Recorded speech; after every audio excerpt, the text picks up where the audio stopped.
तुम्हारी याद बेलगाम है।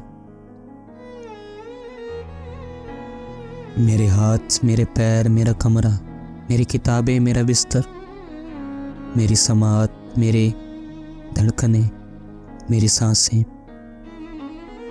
सब के सब गवाही देंगे। मैंने हर लम्हा खुद को बिला वजह मसरूफ़ रखा है।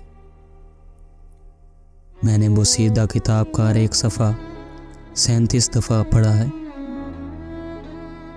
मैंने नुसरत के एक गीत को 121 बार लगातार सुना है। मैंने हर वो काम किया जिसको आलिशान घरों के बड़े लोग हकीर समझते हैं।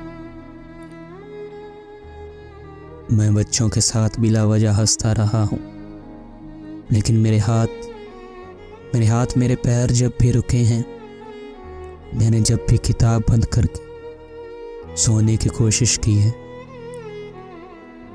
मुझे तुम्हारी याद आई है। मुझे तुम्हारी याद आई है।